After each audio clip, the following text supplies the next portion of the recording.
इस वक्त हमारा निज़ाम नहीं चल रहा है, और जब तक हमारे इदारे को अहमियत नहीं दिया जाएगा, जब तक हम इसी नीयत के साथ अपने काम नहीं करेंगे तो अवाम मुश्किल में होंगे। हमारा प्रायोरिटी है और होना चाहिए कि हम अपना सूबे के, अपने मुल्क के अवाम की खिदमत करें।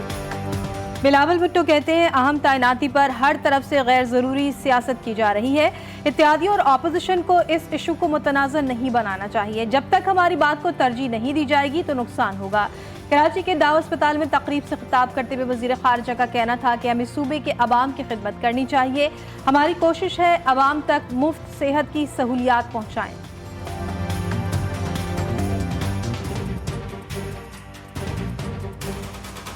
जो ब्यूरोक्रेसी इन सिविल है वो आप कहते हैं जिसको secretary, additional secretary, deputy commissioner, chief secretary, जो खाकी होती है वो आपके आर्म्ड फोर्सेस आ जाते हैं। फौज जो है वो गवर्नमेंट का हिस्सा होती है, अलहदा नहीं होती।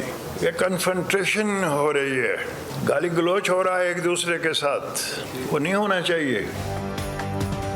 सरपरस्त आला ex serviceman society general retired Faiz Ali Chishti ने वाज़ेह किया है कि आर्मी चीफ की तकर्री मेरिट पर ही होती है। जाने वाला आर्मी चीफ अपनी तजावीज़ भेजता है, फिर हुकूमत की स्वाबदीद है।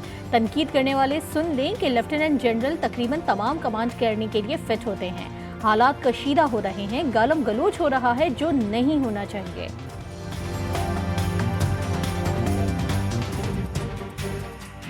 By the grace of God and the efforts of the unity government and the Prime Minister's financial team, Pakistan was saved from the brink of an economic crisis we have yet to witness in our history.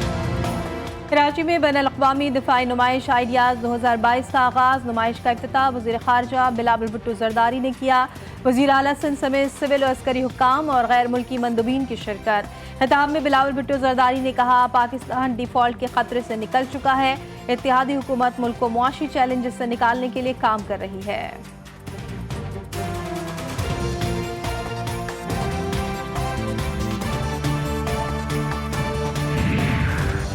वज़ीर आज़म शहबाज शरीफ कहते हैं कि कई साल से ideas अहम platform की हैसियत इख्तियार कर गया है।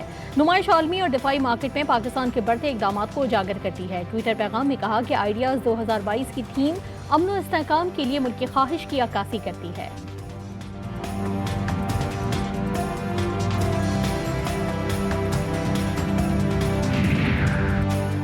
पाकिस्तान के लिए अच्छी खबर, सिफारती सतह पर पाकिस्तान को एक और कामयाबी मिल गई।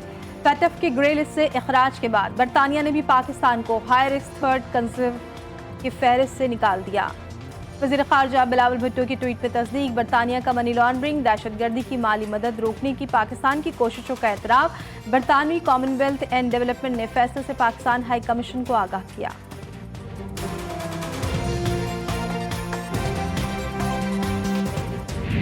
जिस माशरे में इंसाफ न हो वो माशरा आगे बढ़ नहीं सकता, और जब तक हम पाकिस्तान में इंसाफ का निजाम कायम नहीं करेंगे, पाकिस्तान हकीकी आजादी और कायद का और इकबाल का वो ख्वाब है, वो हकीकत में तब्दील नहीं हो सकेगा। पाकिस्तान तहरीक इंसाफ का हकीकी आज़ादी लॉन्ग मार्च। काफिला शाह महमूद कुरैशी की क़यादत में गुजरात से मंजिल की जानिब रवाना। सराय आलमगीर में लॉन्ग मार्च के शुरा से खिताब करते हुए शाह महमूद कुरैशी का कहना था कि लीडर किसी को लीडर तस्लीम करता है तो उस शख्सियत का नाम कायद आज़म है। जिस माशरे में इंसाफ ना हो वो आगे नहीं बढ़ सकता।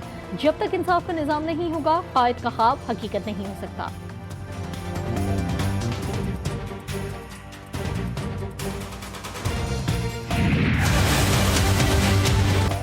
कराची और हैदराबाद में बल्दियाती इंतखाबात, इलेक्शन कमीशन ने फैसला महफूज कर लिया। रिमार्क्स में कहा, सूबाई हुकूमत बल्दियाती इंतखाबात नहीं कराना चाहती। वजारत दाखिला ने भी फोर्सेस फराहम करने से इनकार कर दिया।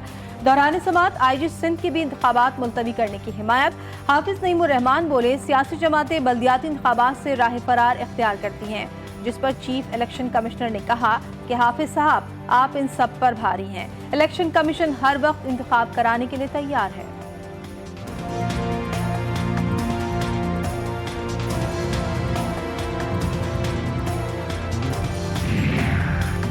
बल्दियाती इलेक्शन के लिए 39,293 पुलिस फोर्स की जरूरत है। इंतहाई हसास पर 8, हसास पोलिंग स्टेशन पर 4 अहलकार तैनात किए जा रहे हैं।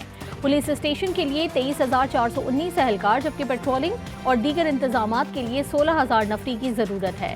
16,786 पुलिस अहलकार और अफसरान की कमी है, जो पुर होने में 3 माह लगेंगे। पुलिस फोर्स से मुतालिक इलेक्शन कमीशन में जमा कराई गई रिपोर्ट की कॉपी GTV ने हासिल कर ली।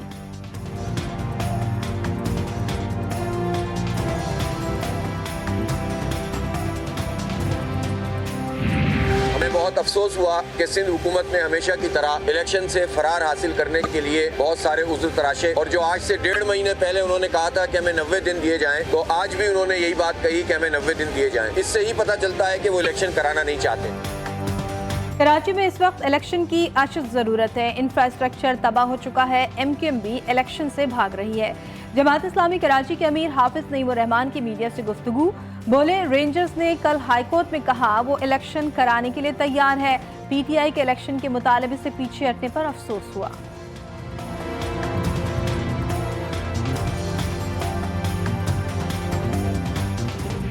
हालात देखते हुए जिस तरह से सिंध गवर्नमेंट की पॉलिसीज हैं, कराची के साथ जो ज्यादतियां हैं उनको भी कंसीडर किया जाए। सेंसस में कराची को आधा गिन दिया गया। सुप्रीम कोर्ट का ऑर्डर है, उसको इन लेटर एंड स्पिरिट इम्प्लीमेंट होना चाहिए। MQM के इलेक्शन से पहले हल्का बंदियों की दुरुस्तगी का मुतालबा। वसीम अख्तर बोले, मर्दमशुमारी में कराची की आबादी आधी दिखाई गई। 4 साल मेयर रहा, फंड्स और इख्तियारात का मसला रहा। इलेक्शन से पहले हल्का बंदियां दुरुस्त की जाएं। मीडिया से गुफ्तगू में बोले, पीपल्सवाड़ी के अक्सरियती इलाकों में 20,000 अफराद पर यूसी है। हमारे इलाकों में 80,000 अफराद पर यूसी है।